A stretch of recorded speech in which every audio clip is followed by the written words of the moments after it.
This video is sponsored by Card Kingdom. You can visit their store by using my referral link in the description below. Hi everyone, I'm Nizzanotes, and today I'm bringing you a bonus video. We're reaching the end of the Brothers War Limited season, as Phyrexia All Will Be One preview season really gets going in just a few days, and the set review is only about a week and a half away. As usual, near the end of a format, I like to take a look back at my set review and discuss the cards I got wrong and why, so that's what we'll be doing today with the Brothers War. My set reviews, of course, always come out before I actually play a format, because the reviews are meant to get you ready for your pre-releases and the early stages of the format. So, in this video, I'll be taking a look at cards that I got wrong by more than half a letter grade. If you don't know what my grades mean, you can find an explanation in the description. Alright, let's dive in with a look at the cards I got wrong in the Brothers War. First up, we've got Recruitment Officer, which I gave a C+ to. So, it's a 1-mana 2/1 with an ability that is upside, but this format ended up being more aggressive than I really expected. I really leaned towards thinking this format was going to be more about the power stones than it really was. And so basically every cheap creature in the format is better than it looks by at least a little bit, and Recruitment Officer is one of those. And it also happens to have a great ability. Like if you play this early, it can usually attack for a while. You can use some tricks to make it punch through things. And then in the later stages of the game, you can use this ability to keep drawing gas and to keep your aggro going. So it ended up being one of the better uncommons in the set, and I think it was more like a B, a card you first pick with regularity. Next up, it's Warlords Elite. I gave this a D+. I just didn't love the idea of this card. I thought there would be too many situations where you basically pay 5 mana for a 4/4. But there are enough random artifacts lying around in this format that you end up paying like 4 basically for this a decent chunk of the time, and you pay 3 for it a decent chunk of the time too. This is especially true when we're talking about the cheap retro frame artifacts and stuff like that. The other thing that made it even better was Recommission. This is one of the best things you can get back with Recommission. You can play it early, and even if you didn't play it that efficiently, if you traded it off and then you cast Recommission for 2 and get a 5/5 out of your graveyard, you feel really good about it. Now, I'm still not as high on this card as I think some people are. It is certainly clunky sometimes. You do need a decent number of random artifacts around, or you don't really play it. Like, you don't want to play this in every one of your aggro decks in the format, because you just don't want to be tapping your stuff that much. You'd rather be attacking in a lot of like the red-white decks. But there are a lot of decks it works really well in, and I think it's solid in the end, and a card you certainly play in a lot of white decks. I'm giving it a C. Next up, it is Scrapwork Cohort, which I gave a C to. So I got a little hung up here on this being a 4-mana 3/1 that makes a 1/1. I say in the set review that card's already like solidly playable in a set that cares about artifacts. But I didn't love the rate, but that was kind of silly. I mean, even if this didn't have Unearth, which obviously it does, it's probably better than a C, like especially in this format. Again, in the set review, I say, it's a soldier. It puts 2 artifacts into play for all the things that care about artifacts entering the battlefield. I said everything about it that is true, and I noted all the different synergies it had, but somehow I still gave it a C. And in the end, it was really arguably the best common in the set, and a B. Card you take over, most cards in the set, including a lot of the rares and mythics, and most of the uncommons. It just ends up giving you more than 1 card worth of value, and you don't even need synergy to really go wild with it. But, if you can sacrifice stuff, if you care about soldiers, if you care about artifacts entering the battlefield, I'm naming a lot of different decks in the format, it ends up being really nice. So, yeah, it was more like a B. You were happy to play as many of these as you could get your hands on. Even if you only were like splashing to unearth it, it was still pretty good. Next up, I've got Take Flight, which I gave a B to. So this is one that I overrated. Most of the time when I'm wrong, I underrate cards. I guess I'm cynical. But this is one where I overrated it. I mean, I usually love this kind of aura. Like an aura that does something and then also replaces itself is something that is good in a lot of formats. And that is what this does on the surface. You put this on something, it gains flying, it attacks and you draw. You don't even have to have it hit your opponent and you get to draw. Those are all things I really liked about it. But this just isn't really what you want to be doing in the format. Like, you need to be adding real board presence, and this doesn't really do it. Paying 4 for something that doesn't impact the board in a really meaningful way right away is a problem. And yes, you do get to draw with this, but you also need a creature in play that's worth attacking with. The format has enough flyers around that you can't even always effectively attack. It just ended up being a lot clunkier than I expected, and it was more like a C. Next up, it's Combat Courier, which I gave a C- to in the original set review. The evaluation of this card is sort of like what I did with Scrapwork Cohort, where everything I said in the review is right. You know, I said it was going to be a 2-for-1. I said it was going to have some nice synergy with all the artifact stuff in the set, but somehow I still came away giving it a C-. And the main reason was I just thought it would be kind of inefficient at doing what it does. It really wasn't. I mean, it's really easy to get a bunch of value out of this. It ends up being a great 1-drop in all the blue decks. It's also really good if you have Might Stone's animation because you have a body to put the animation on as early as possible. And in the end, this ended up being a really good blue common and more like a C+ than a C-. Next up, it is Disciples of Gix, which I gave a C to. So this is another one that I overrated, and I think substantially. I thought this format was going to be a little grindier, so that's part of the reason a card like Combat Courier is better too. It's a 1-drop, so it's better than it looks.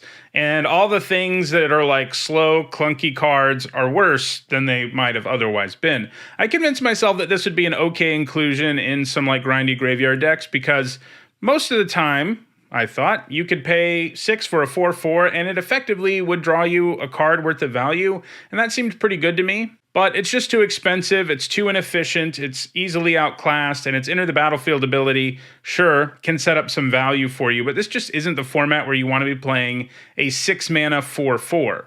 It would really need some really impactful ability, and it just doesn't have it. And in the end, it was just completely unplayable in the format. It was an F. Next up, it's Gurgling Anointer. So this is another one I overrated. I thought this might be Black's, not just Black's best uncommon. I thought it might be the best uncommon in the set. I gave it a B+, and it ended up just not being that. So I do like the blue-black card draw deck. It's one of my favorite decks in the format, and this is certainly nice in it. Like, you know, you could draw extra cards, it would get bigger, and it can reanimate stuff when it dies. And, you know, I can understand, this is one where I look at it and I'm like, I can understand how I ended up giving this one a B+, just because it looks like it does so much. It looks like it can be a 2-for-1. And those things are all true, and it is still a good card in the format, just not best uncommon in the format. It was a little harder to make it grow and a little harder to reanimate things with it than I expected. You could do some things to fix that, like making sure you have a couple of 1-drops, you know, that way if the Anointer dies even before it gets a counter, you have something to reanimate. And there are times where you can go crazy with this thing, it gets huge and your opponent has no hope. But a lot of the time it just ends up being like a decent flyer that does some nice stuff, but it isn't taking over games the way I expected. It was more like a B-, which means you first pick it sometimes, but you can probably do better in most packs. Next up, it's Hostile Negotiations. Another black card I overrated. I gave this one a B. So with this, I really saw it as a 4-mana draw 3 for black, and it is that. But again, especially in the earlier part of the game, you need to be adding to the board, or you're going to get run over, or be unable to attack your opponent enough to kill them.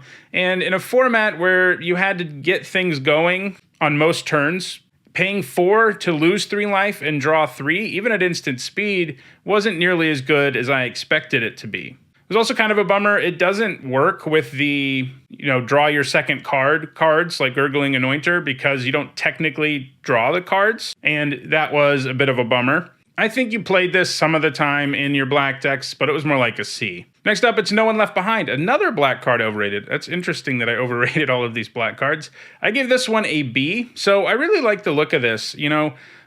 Most of the time, this kind of card just isn't very good in Limited. You need a limited format with sort of a dedicated Reanimator deck, which happens on occasion for this card to usually be good. But this card really got me because I loved the idea that it could reanimate cheap things efficiently, as well as still having the upside of letting you upgrade into reanimating something a lot larger. And while all of that was solid, most of the time recommission was just better in Limited because this format was so much about doing things early and doing things cheaply. So No One Left Behind was okay, but it wasn't like this really good reanimator effect that I was expecting. The format also doesn't have a massive amount of ways to load the graveyard outside of like black-green, and that played a role too. It was more like a C than a B. Next up, we've got Goblin Blast Runner. I give this a C, which, I think is higher than a lot of people gave it in the set review. You know, we see cards like this a lot and they're not usually that impressive, but it is better than a C. It ended up being a really premier common for the black-red deck especially. You could easily find your ways into situations where your opponent just couldn't block. You know, there are all these nice sacrifice outlets that are cheap or free that really let you go wild with the Blast Runner, and like mono red and black red aggro decks were very real things in this format, and Goblin Blast Runner was often the one drop of choice. Again, cheap creature, better in the format than it might have looked on paper. I do think in a lot of decks in the format it is just like a C, but that's like the baseline. If you really end up in a good sack deck, it's like a B. This is the kind of card that really made it so you had to be doing stuff early or you were just going to get run over by a menacey goblin.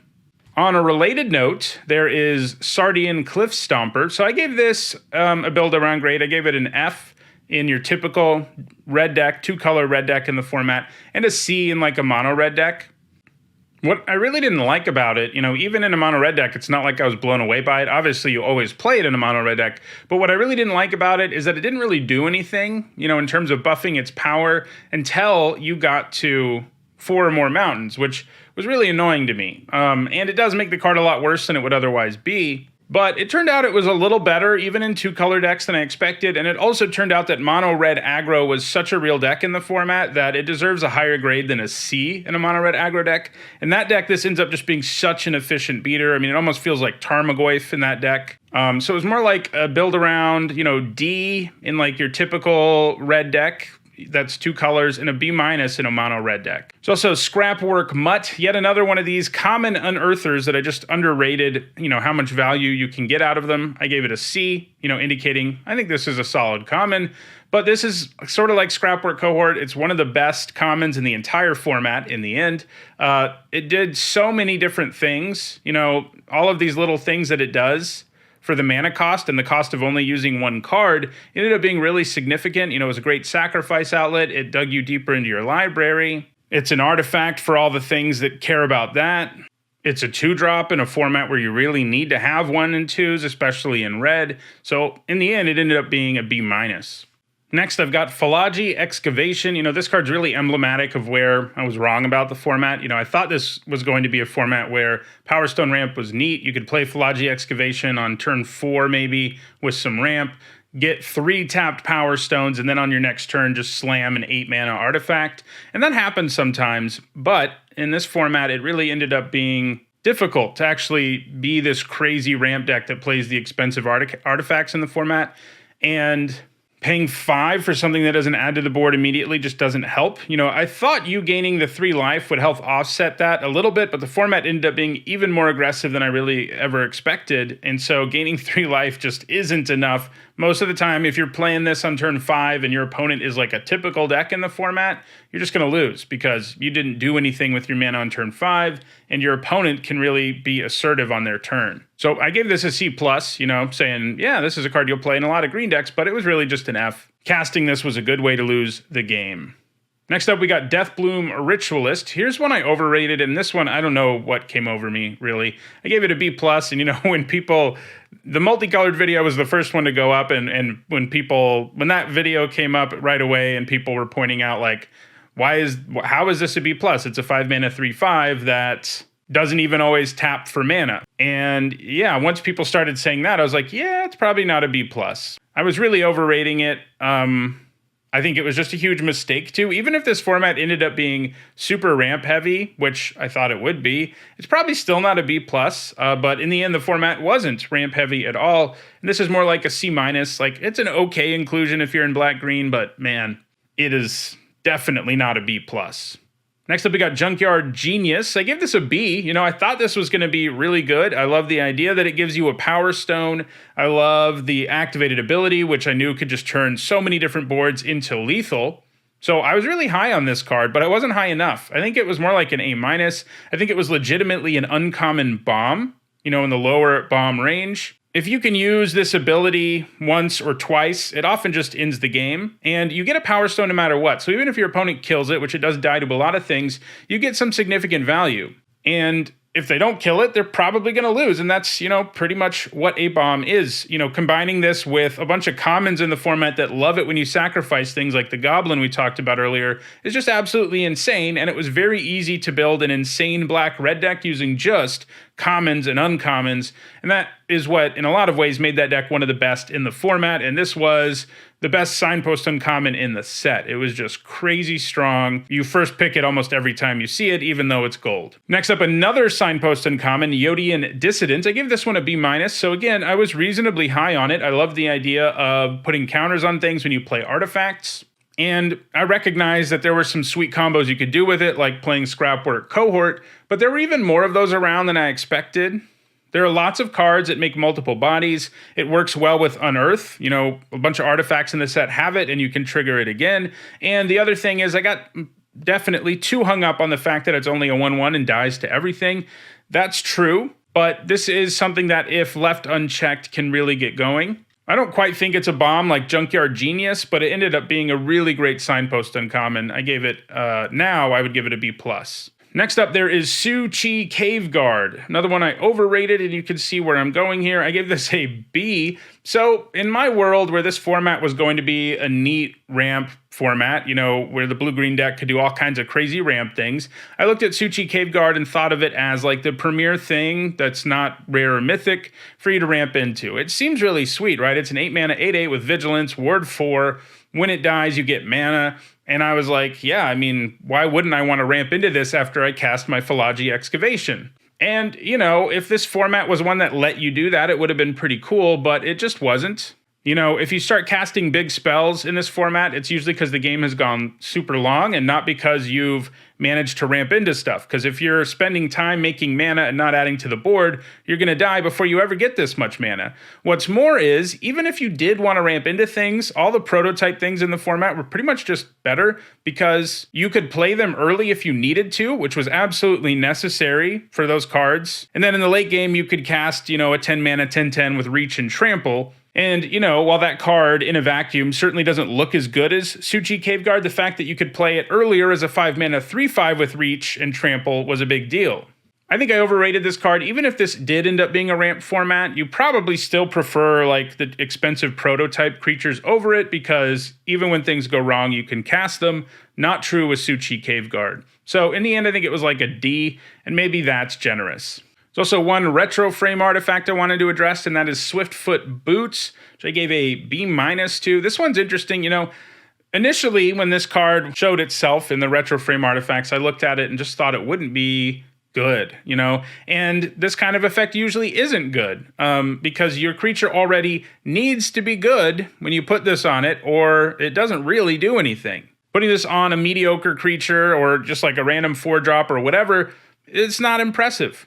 But, I started to look at the card more, started to think more in my head about this format being one that might be determined by these huge creatures at the end of the game, and putting boots on those seemed pretty good to me. But of course, that ended up not being the case, and I sort of went against my initial instinct with this card, which was that it was bad for limited, and sort of came around on the idea that it might be useful in certain situations, in certain decks. But it ended up mostly just being bad. I think it's mostly an F, and I do sort of give it this sort of build-around caveat where if you end up with a couple of really crazy bombs, maybe you run Swiftfoot Boots because it can protect them, but most of the time that's not even worth doing, especially because this format has a bunch of recursion and stuff too, so protecting your bombs, while nice, it's just way better to just bring them back, which isn't hard to do in like black, green, or white. So those are the cards I was substantially wrong about in the Brothers War.